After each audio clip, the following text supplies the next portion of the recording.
Greetings. Welcome to our webinar today. We are joining you today to talk about the Master of Science in Finance, of which you have all been admitted or plan to start here in the fall. And so before we dig into that program, I just want to go through a couple of things. We have muted you to reduce the background noise. And I do want to make sure that you can hear us. So if you are having any difficulty, please send me a message in the chat box or use the raise your hand function, and I'll do my best to address that. Throughout the presentation, we really want you to send us your questions. Feel free to write those in the Q&A function. We will address those at the end of the session and take advantage of this time and ask those questions. So without wasting any more time, I am going to turn it over to your future academic director. Radha is the academic director for both the Master of Science in Corporate Finance and Investments, as well as the new Wealth and Asset Management program. So he will talk about both of those today, and I'm going to turn it over to him. So thank you. Thank you very much. Good morning, everybody. I think I met some of you over the last weekend when I taught a class and when you visited campus to get to know us better. But for the others, let me start by introducing myself. So I'm Radha. I've been with Olin for 11 years now. I teach corporate finance. I teach valuation, which you may have had a sample of on Saturday. And I do research in corporate finance. I do research in corporate governance and corporate finance issues. I've been the academic director of the corporate finance MSF program for about 4 years now. And beginning next year, we will start the WAM program, the Wealth and Asset Management program, and I'll be the joint academic director of both programs. So the objective here is to basically give you some preview of our vision for these programs, and also dive deeper into understanding how the vision translates into the structuring of the program, and talk about what I call the three pillars or the three legs of the program, which we believe strongly in and which we have invested a lot of time and energy in developing. So let's get started. So the Corporate Finance MSF program is our oldest specialized master's program. It was started just before I joined Olin. It was started in 2005. And the age of the program highlights two things. One is we have had significant time in thinking about what is the optimal program structure and in developing the best structure that fits student needs.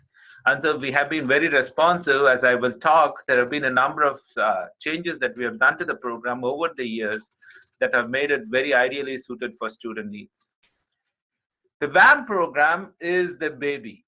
It's the newest specialized master's program that we started. We are going to have our first cohort starting in fall of 2017. The way we see the program is St. Louis has this unique strength in having a high density of finance professionals, and many of the finance professionals are in the wealth and asset management industry, and they actually expressed a need for talent. They said that we are finding it difficult to get qualified talent to fit our needs, and given that we are the top premier institute in town, they approached us to ask us to start a master's program that will train students for careers in wealth and asset management. So in my mind, I see these as sister programs. And as I see, when you enroll in either one of these programs, given that I'm going to be the joint academic director of these programs, I will make it seamless for students to take courses in either program so that you get the training that you need and you get to pick the electives that you want to pick. Now, both these programs stand on three legs.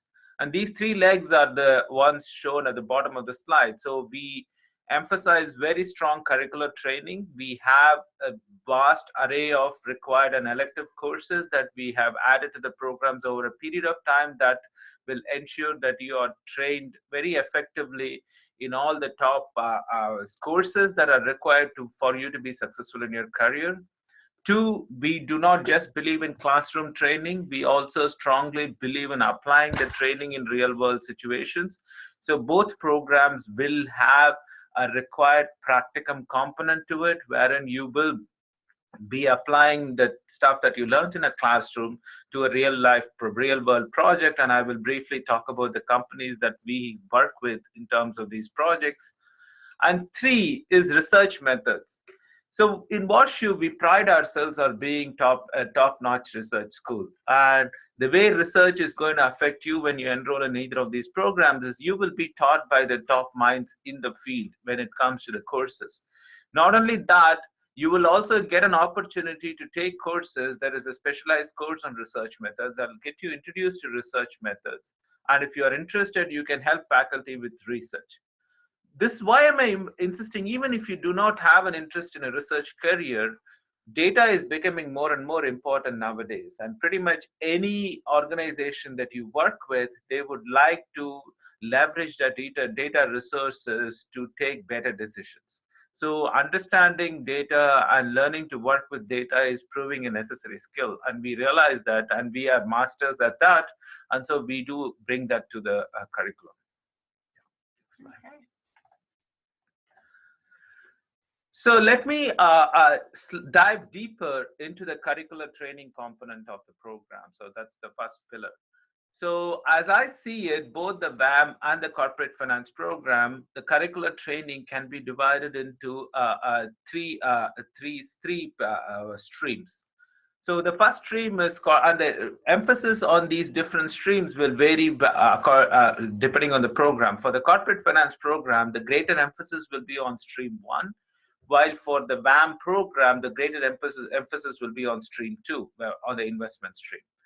So let me talk about these streams. So the first one is corporate finance. So we will have some required courses in corporate finance, and the required courses across these streams are required for all three programs. So you have to take these required courses so that you get introduced to these basic concepts, and then you can be more selective when it comes to elective courses. So corporate finance is about how firms take decisions, how companies take decisions about how to finance themselves, whether to be a public firm or a private firm, whether to pay dividends or not, about mergers and acquisitions. If you want to get into a security analysis or an analyst position, then it's essential that you dive deep into the corporate finance stream. So not only take required courses, but also take a number of electives that will get you introduced to corporate finance, because valuation is a constant theme in the corporate finance stream.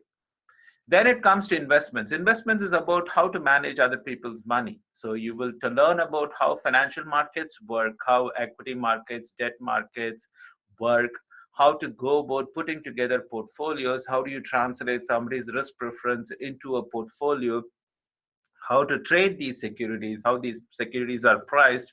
You learn about liquidity, and you will learn about all these things under the investment stream. So if your career interest is in asset management, then the investment stream is something that you have to dive really deep in to understand. And the third stream is derivatives. Derivatives is the independent stream, especially in recent days, because of the emphasis placed on risk management. So the derivative stream will start with required courses that will introduce you to derivative securities, the options, futures, forwards, etc. And then, as you will realize, these are ways in which institutions and individuals can manage different risks. So then we will dive deeper into trying to understand advanced derivatives and trying to learn their role in risk management. So if you are interested in a career in risk management, say in a bank or in any hedge fund, then you need to take a deep dive into the derivative stream. So this slide is a pretty cluttered slide. It's a pretty exhaustive slide. And the reason it is exhaustive, I would see that as a positive, because the reason it's exhaustive is because of the plethora of courses that we offer. So when you enter into either the MSFC or the WAM program, you have this whole menu card in front of you. So these are all the courses that you can potentially take. And the structuring of the courses is exactly what we saw in the previous slide. So there are these foundation courses. So there are 3 foundation courses, 1 course in finance and 2 in accounting. I just want to say 2 things about these courses. One is these courses are as required basis. So if you have a finance or an accounting background, we would be willing to waive these courses. 2, these courses, we have an online version for these courses, so that really significantly reduces the cost of taking these courses. And three is these courses are offered early in the summer, as you would know, in terms of the academic calendar. So that's another thing that is characteristic of our program. We shifted the academic calendar basically to make sure students are well trained when they start facing interviews in the fall semester for their placements. So going back down from the foundation courses, so as I mentioned, there are these three streams: corporate finance, investments, and derivatives, and the three legs in this chart refer to those three streams. So for corporate finance, you have two corporate finance courses, Advanced Corporate Finance 1 and 2. You will actually be taking Advanced Corporate Finance 1 sometime in summer, while 2 will be in fall. And then you have business analysis on financial statements. So these courses are required courses in corporate finance, and these will give you a fantastic introduction to valuation and how to go about doing security analysis. Then we come to the electives, the recommended electives for if you want to dive into corporate finance. These are mergers and acquisitions, international finance, which will give you a flavor of how multinational firms raise and finance themselves in the international markets. Advanced Corporate Finance 3, which is something that I've been teaching since last year, where you will get introduced to corporate governance. And valuing strategic corporate investments, which is about real options, how firms' investment decisions can be thought of as exercising an option, and how to go about valuing those options. So the courses below these required electives are all specialized courses that slice different aspects of the finance profession and help you dive deeper, say private equity or real estate or economics of organization or law and finance. So they take these individual advanced topics and do a deeper dive. They will also be more applied in nature and give you a flavor of how the real world works in these areas. And these are electives that you can take depending on your interest. Now, going to the investment stream, the required courses in the investment stream are investment theory, which is again something that you will take in the summer semester, along with Advanced Corporate Finance 1. Investment theory will give you a basic introduction of how financial markets work, how you price equity and debt. And then financial markets is a course that you will take in the fall semester that will give you a very broad overview of the different financial markets in the US and internationally. And then investment practice. Investment practice is an interesting course which you will actually take in the spring semester, which is a semester-long course where you will basically come up with an investment idea, invest some money in that idea, and see how your portfolio performs over the year. So you basically will analyze the economy, analyze a particular sector, pick stocks within the sector, form your portfolio, and try to beat your classmates in terms of your portfolio performance.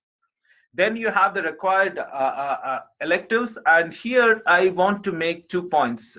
These courses, I don't want to go into these courses, but the VAM program that we started this year has enabled us to really expand the elective offerings and that we are offering. Say, for example, 2 of the courses in this box, behavioral finance, endowments, foundations, and philosophy, are new electives that we are offering this year. These are required courses in the VAM program, but these are electives for our corporate finance students. And so if you're interested, you can take these courses.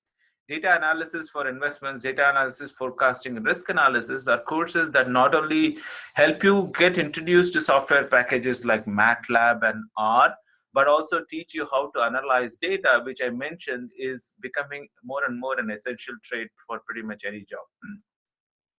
So in terms of advanced electives, here again, hedge fund strategies is a new course that we are offering this year, thanks to our VAM program. And wealth management practice is another elective course wherein we will have practitioners from the industry coming and talking to our students about how these things work. As I mentioned, the courses in this lower bin are all applied courses which will try to do a deep dive into a sliver of the finance industry. And then the third stream is the derivative stream. The required courses, options and futures and derivative securities. And then the last box, that's the most scary box as far as I'm concerned, because I basically may not even survive any of these courses. These are extremely quantitative courses, and these help you do risk management and pricing of advanced derivative securities, which is also becoming more and more important in risk management practice. So the next thing is about the two things, two others, legs that I did not talk about are applied learning and research methods. In terms of applied learning, as I mentioned, there are two things that I want to emphasize. One is the practicum opportunity that we offer our students. So all the students that enter the corporate finance program and the WAM program have to do a practicum project in the fall semester. This practicum project will involve a research project with one of the local companies. So that's how the companies that have sponsored projects in the past and which will continue sponsoring projects in the future are Edward Jones, Wells Fargo Advisors, Citi Mortgage, MasterCard, Borshu Endowment, etc., etc. So all the pretty much, in fact, on Monday, I'm talking to a bunch of companies trying to drum up support for our practicum project. But they are very happy supporting that, because they see this as a great way to get some of the smart minds to come and focus on their issues that they may not have time to focus on. And they also see this as an opportunity to get introduced to students who may be potential hires for the future. So there have been a number of instances where our students who did practicum projects were hired by the company. So when you're entering the WAM program, your practicum will be very specialized in wealth management. In the corporate finance track, it will be more general corporate finance. And parallel to this practicum, we also have a research methods in finance course that will basically teach you how to do research with data. And we have strategically have both the practicum and the research methods course running in parallel, because we see a lot of synergies.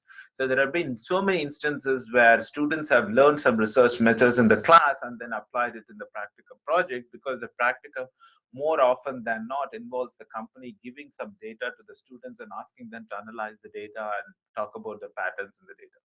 So this research methods course is a great way to get introduced to research. And also, as I mentioned in the previous slide, we have the data analysis for investment course and the data analysis and risk management course, which also involve data analysis using different software packages, which is our way of introducing research. And at any point in time, students are more than welcome to knock on faculty doors to see if they can help with any research, because research, everyone in our corridor is very passionate about research, and we'd be more than happy if students can come and help us with our research. We've had 2 or 3 MSF students every year go on to do a PhD, apply to a PhD program and get into a PhD program. So that we think is a great thing. And so research and helping out with research, getting introduced to research is always an option. All right, we want to turn it over to your question. So this is your chance to pretend you're knocking on that door and ask away with your questions. And we do have a couple already. And so when you're talking about this practicum for the MSFC program, how do they select, or how do they get selected for the projects or the different companies? What's that process like? So the process starts with us first getting the project descriptions. So once we get the project descriptions, we then circulate it to the students and ask the students to come up with their top 3 choices. And along with their top 3 choices, obviously, we would also like to take a look at the student CVs. And then it is a question of matching. So as if at all possible, we would like to match the student with their top choice practicum project. But if there is inequality in terms of the preferences, if all students prefer one project, obviously we can't match the whole class with one project, in which case the student CV and the background comes into play, and we try to see what students have the right background for a particular project. And the third criteria, which I try to keep in mind, I'm the one who is actually doing this matching.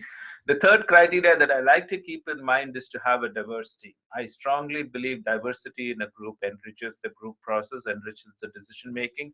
So as far as possible, whenever I put together a practicum team, I try to ensure that there is somebody who's a good communicator, who can do good communication, somebody who has strong leadership skills, coordinating skills, logistic skills, somebody who has a lot of data analysis talent, because usually practicum projects involve data analysis.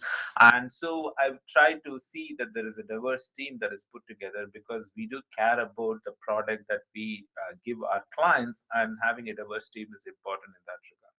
Can you tell us more how that project works? Like, how do they get the project from the company? How do they deliver the, outcome of the project?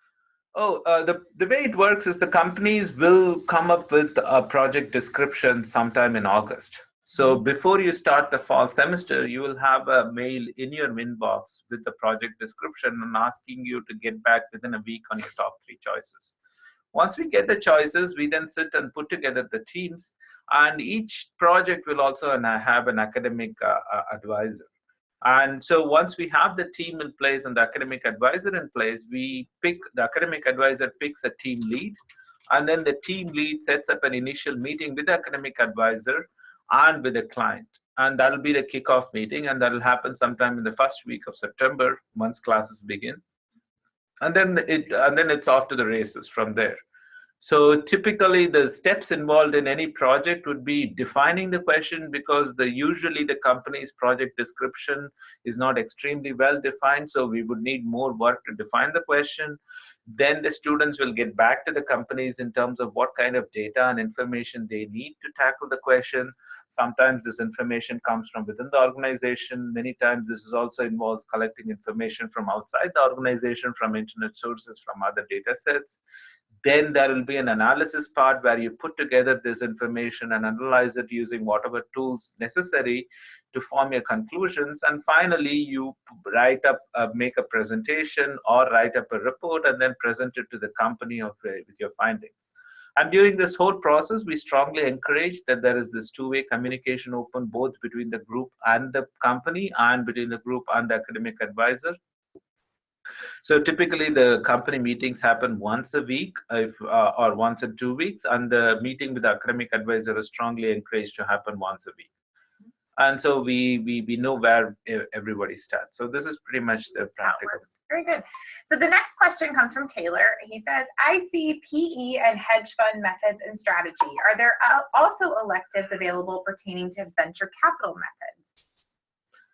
Yes, the short answer is yes. But as you can imagine, there is tremendous demand for any VC course. And this demand for VC course happens across our programs. So the VC course typically, they are still currently working on the structuring, but this year the structuring was, there was an initial half semester course where you had classroom instruction on VC techniques, and the second half semester involved projects where students groups were formed and you actually went and worked in early stage ventures. So St. Louis is now bubbling with a lot of entrepreneurial activity, and so we have relationship with all these clusters, say be it in Cortex or T-Rex. So we will have student groups working with these companies, but those opportunities are very selective. So while you can enroll in the first elective course, then the first half semester course, depending on your performance in that course, a selected group of students get chosen to go work in these ventures. So the short answer is yes, the opportunities are there, but they're extremely competitive as students across our programs compete for those opportunities. So unless you're really, really aggressive and I have a unique background that makes you ideally suited for this, it'll be difficult getting in there. Great. So I'm coming from a non-traditional finance background. What recommendations do you have for me before July? Before July, try to read up on basic math. Try to brush up your math skills, because many of the courses would involve some math. So unless you're extremely comfortable with linear algebra and stuff, it might be difficult. So you shouldn't be scared of linear algebra. And try to read up any basic finance textbook. The book that I would recommend for corporate finance is a book called Corporate Finance by Jonathan Burke and Peter DeMarzo. It's a very thick, fat book. So I don't think you should try to read the whole book before you enter the program.